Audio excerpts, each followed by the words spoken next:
Well, here we are again, and I'm sitting down with Heath. We just finished our Wednesday night um, Bible study on the Baptist Faith and Message. We looked tonight at Article 2b.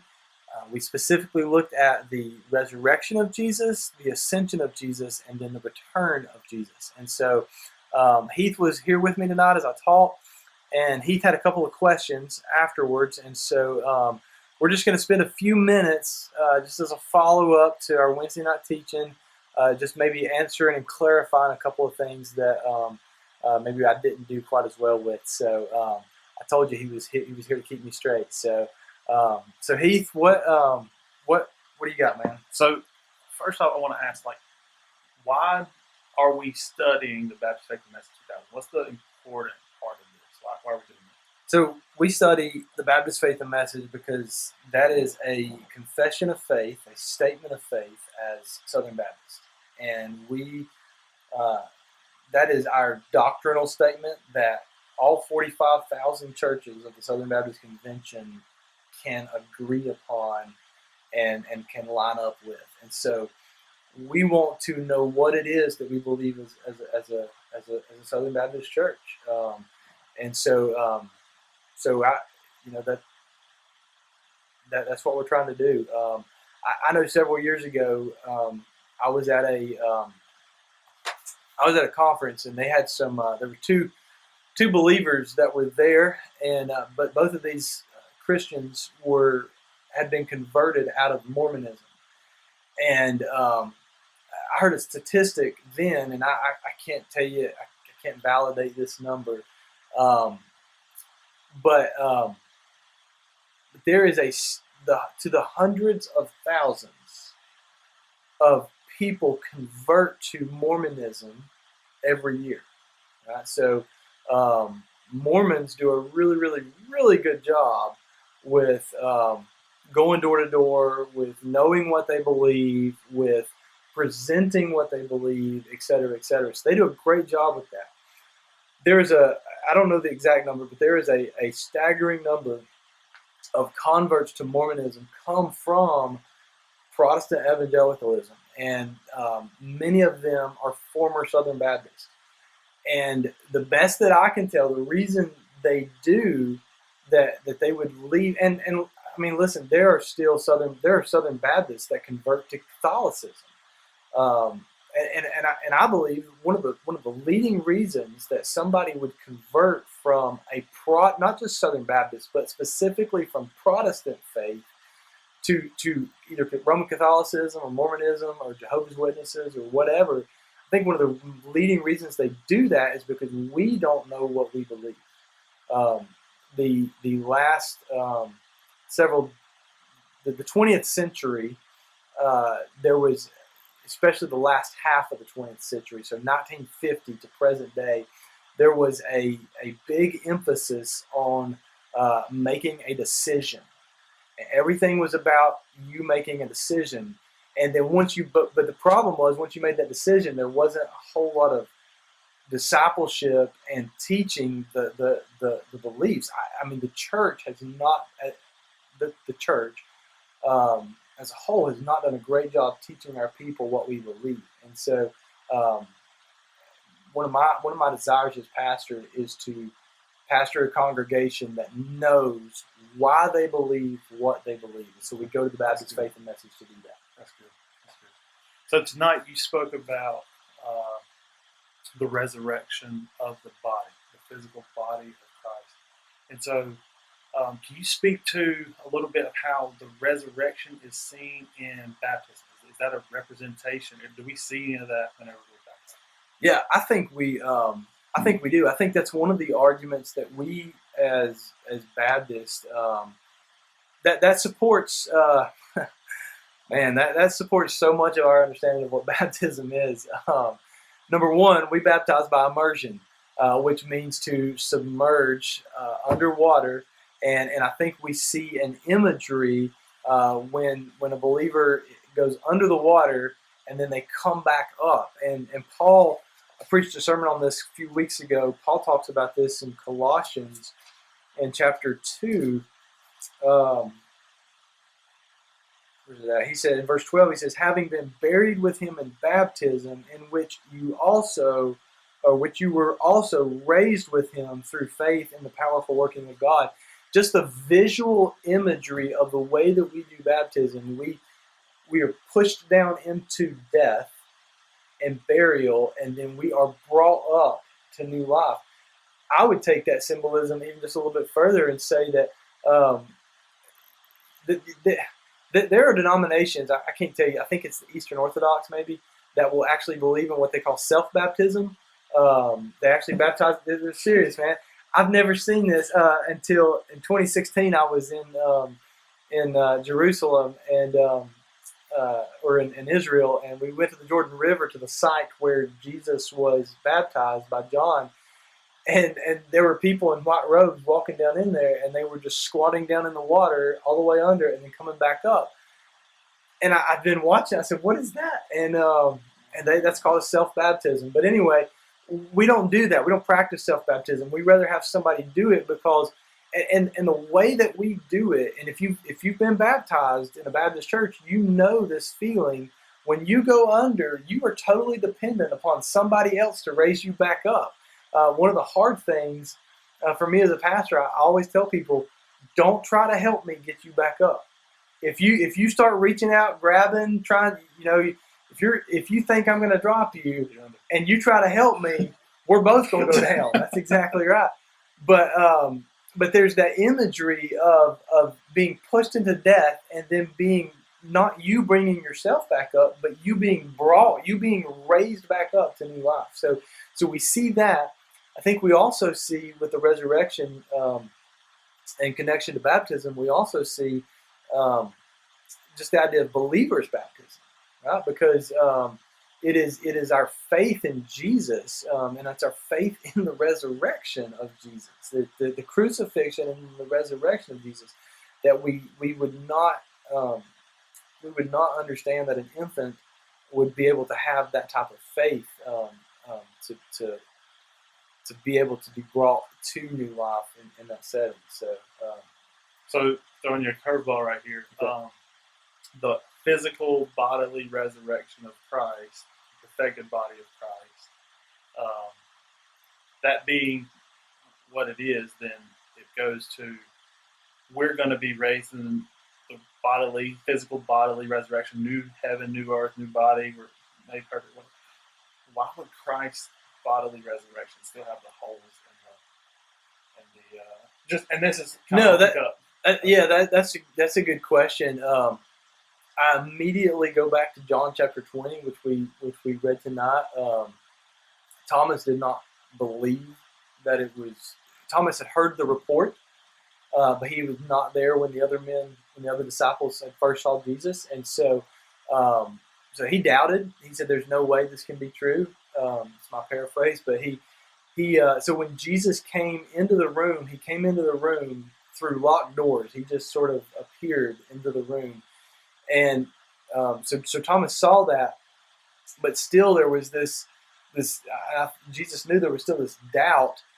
Thomas could be thinking, okay, it's a ghost, it's a spirit of Jesus or something, and Jesus wanted to prove, no, it's not. I want you to feel the wounds. They were at that point, those wounds were fresh, right? And so,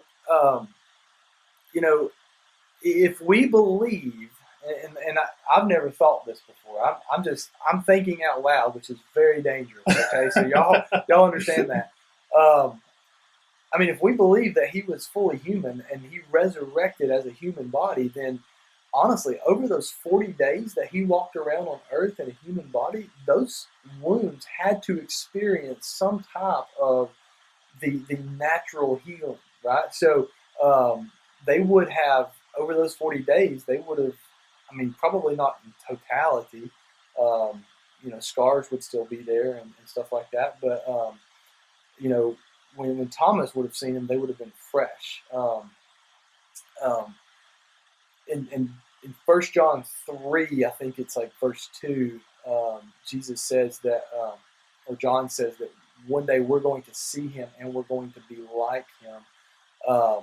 And I don't know exactly what Jesus' body is like right now. 2,000 years later at the right hand of God. I don't know what his body is like. I don't know how the scars, so you say, well, I want to see the scar. Well, I mean, you want to see the scars at a week after the resurrection? You want to see the scars at 40 days after the resurrection? Like how do you want to see that?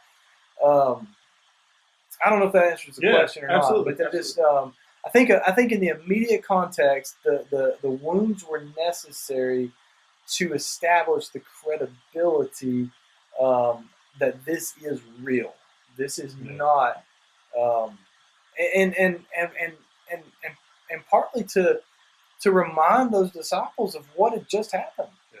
I mean, if he came back 3 days later from the dead and didn't have any, like a brand new, no wounds, no scars, cool, man. Like, hey, let's forget about the cross. Let's just put that out of our mind and not worry about that. But that's not what he's doing.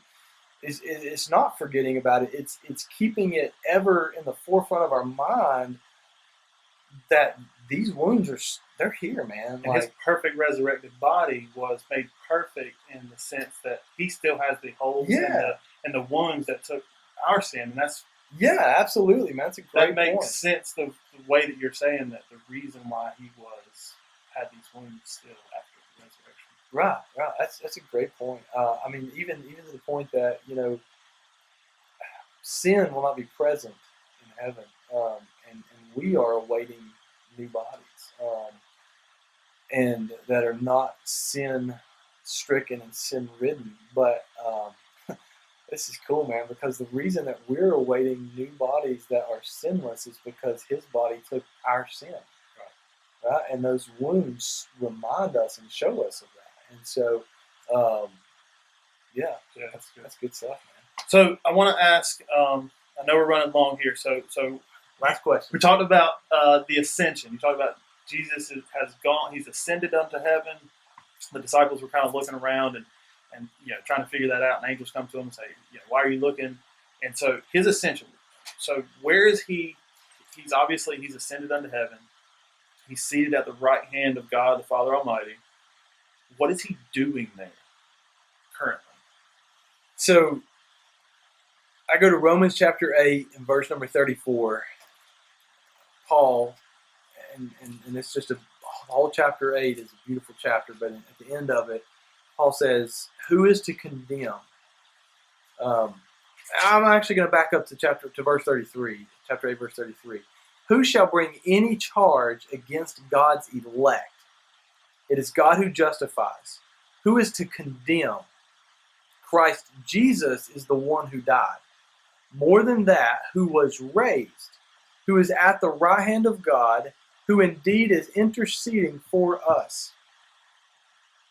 So, what I want to point out here is that we are told that Jesus is at the right hand of God the Father, and he is interceding for us. Now, why is he interceding? Because it is the Father's wrath that Jesus appeased in his death, and so he is standing or sitting actually at the right hand of the Father, and he is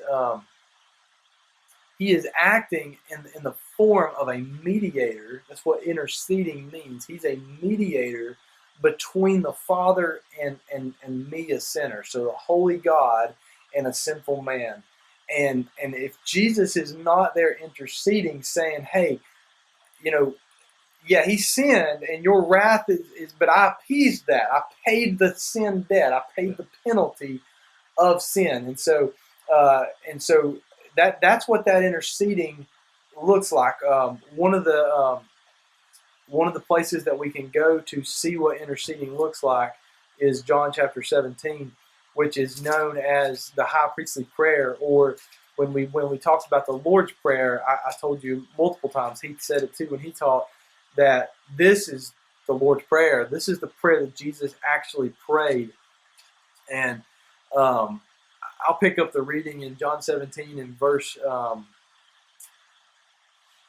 pick it up in verse 10. Jesus says, all mine are yours, and yours are mine, and I am glorified in them. And I am no longer in the world, but they are in the world, and I am coming to you. So there again, we see Jesus saying he's going to the Father. He's ascending to heaven, but he is leaving his followers here in this world. He continues, Holy Father, keep them in your name. So he's interceding to the Father, even in the Garden of Gethsemane there in John 17. He is interceding. He is praying to the Father and saying, keep them, protect them, secure them, would be another word we could probably put there, which secure the ones which you have given me, that they may be one, even as we are one. And so that idea there, that the ones that God the Father has given to him the Son, and that's why I read in Romans 8, that's why I backed up to verse 33, because Paul is talking about God's elect. That is the church, that is the believers, these are followers of Jesus, those whom God has chosen in his sovereignty to issue salvation to. And so he is saying to them, Paul is saying that you are chosen, you are elect, and your eternity is secure because Jesus is at the right hand of the Father interceding to the Father. That's what he's doing. He is in that moment. The same thing that he's doing in John 17, he is interceding to the Father that the Father would keep our salvation. That is our security. So to bring up a whole other doctrine and idea, many believe that we can lose our salvation, right? And one of the beautiful things here is Jesus is praying to the Father that the Father would be the one that keeps my salvation. That is awesome, man, because, I mean, I've said it many times, but if I could lose my salvation, I promise you I would lose my salvation. Yeah, that's a real comfort. That's a huge comfort, man, that Jesus is, and so before he went to the cross, he interceded on our behalf to the Father. After the cross, he's resurrected, and then he ascends to the Father, and then he continues interceding. He's doing the same thing he was in John 17 in the garden just before his death. He's interceding for us. It's awesome, dude. That's good. I got many other questions, and I know we're gonna have time. Well, listen, we wanted to keep this relatively short, so we'll go ahead and stop for tonight. But we might continue to do this just on Wednesday nights after the teaching, and it may not always be Heath. We've talked about that. I may have somebody else sit in that chair and have some conversation a little bit, just some follow up to whatever we're teaching on Wednesday night, and maybe for those that want to go a little deeper and stick around a little longer. So hope you've enjoyed it, and if you have any questions, as always, feel free to email me. Heath, thank you for hanging out with me tonight. It's good to see another face. So here in the middle of quarantine. So anyway, y'all have a good night. Be blessed.